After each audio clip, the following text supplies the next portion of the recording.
in Cantonese, we have this thing called Chinglish, where when you don't know the word, or it's not always that you don't know the word, it's also quite trendy in Hong Kong to speak Chinglish and substitute certain words for English words, even if you speak fluent Cantonese, because sometimes the English word just comes more naturally to you.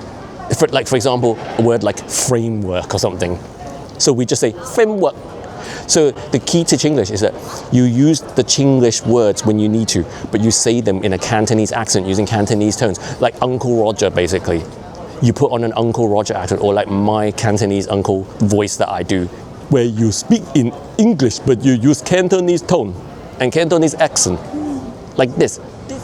My Cantonese is hopeless and it's an utter disgrace, and I'm so ashamed because I should know better. But the thing is, it's only when it comes to the written language, because I was never taught to read or write in Cantonese.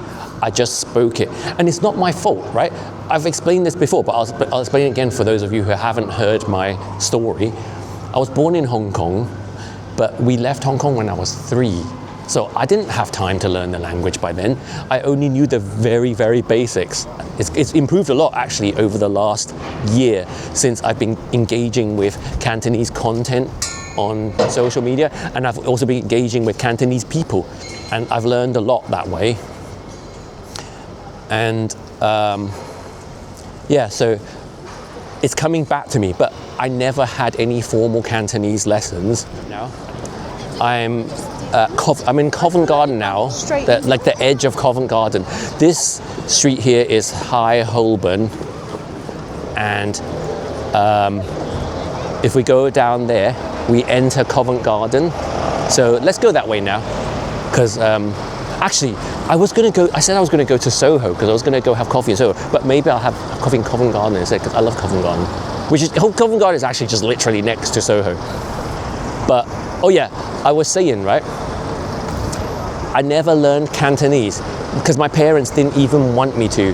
They made a choice, like a lot of immigrant parents do. A very painful choice for all immigrants is to decide that they're not going to educate their kids in their mother tongue, but instead in English or whatever, language or whatever country they move to, because your primary focus as a parent is for your child to be successful and to assimilate and to integrate, and you want them to pick up the language. You don't want them to be hung up on their mother tongue, and for the sake of nostalgia, and struggle with the new language they have to pick up. You want them to do well in school and fit in, and not have to be burdened with learning 2 languages.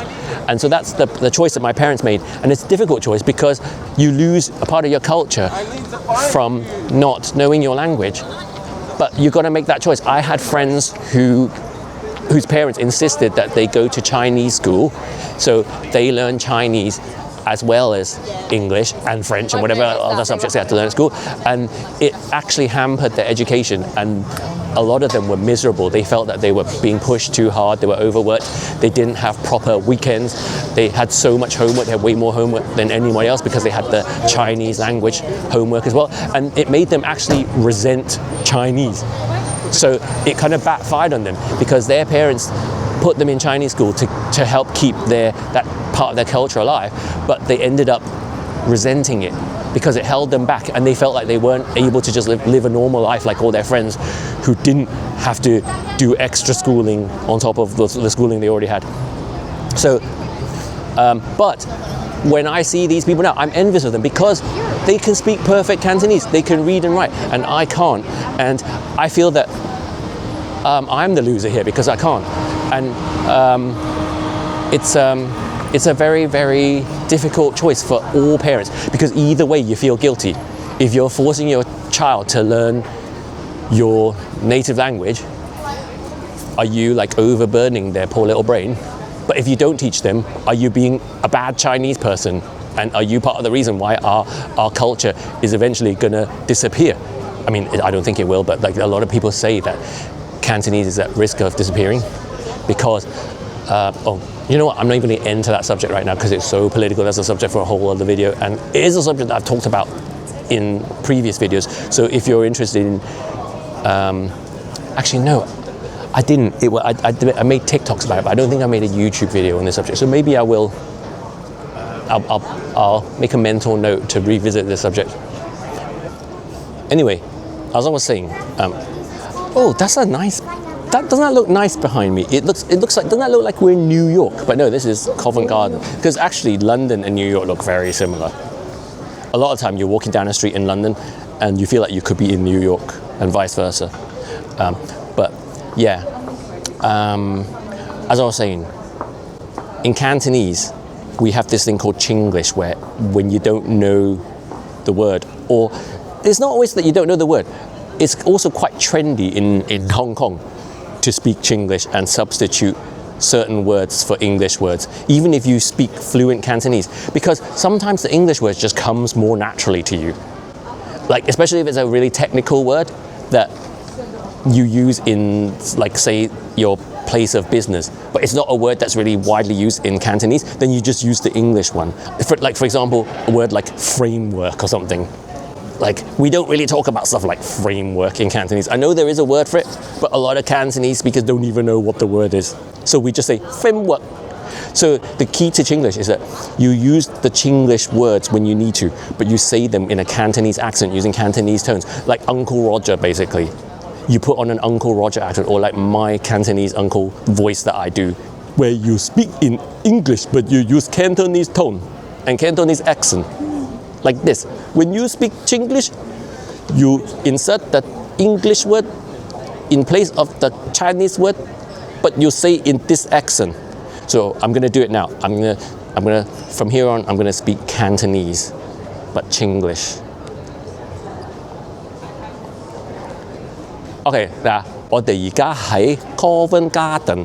You see how I did that? Covent Garden. No, you can't say 我哋而家喺 Covent Garden. That sounds retarded, because then it's not Chinglish anymore. You're just switching between Chinese and English. Chinglish is a seamless switch where nobody even notices that the word is English because you say it in Cantonese tones. But okay, continuing. 嗱，我哋而家喺 Covent Garden. 呢間餐廳係叫做 Monmouth Kitchen， 因為呢條街係 Monmouth Street。我哋而家 approaching 7 dial 7個 dial。I don't know what that. If you know in the comments what a dial is in Cantonese, please let me know. But like, that's a great example of when you use Chinglish, because you don't. It's not a word that you often use in Cantonese, so you say it in English. 7 dial. 呢條 roundabout, no, it's not a 條 is it? What is a roundabout? 呢個 roundabout 叫做 7 dial， 因為有7條街 7 street leading from the dial in the middle. See, now I'm in Chinglish mode. All my English is coming out in Uncle Roger. 嗱，我唔知我而家去緊邊度。我去飲咖啡。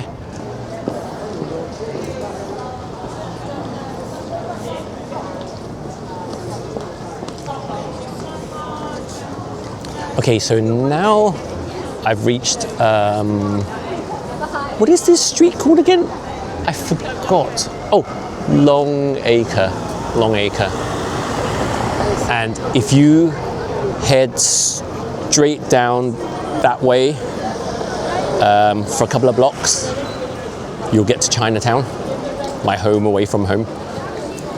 And this is Covent Garden tube station. Tube being metro in London speak.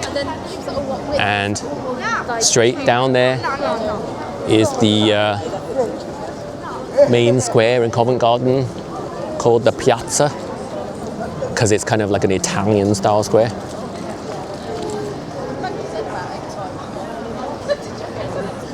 So I'm going to end this video here. Thank you for sitting through this. I hope you enjoyed this slight change of format.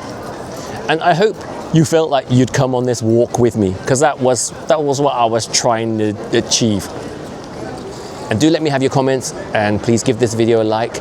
And if you're not already subscribed to my channel, please do so. Please hit that subscribe button now.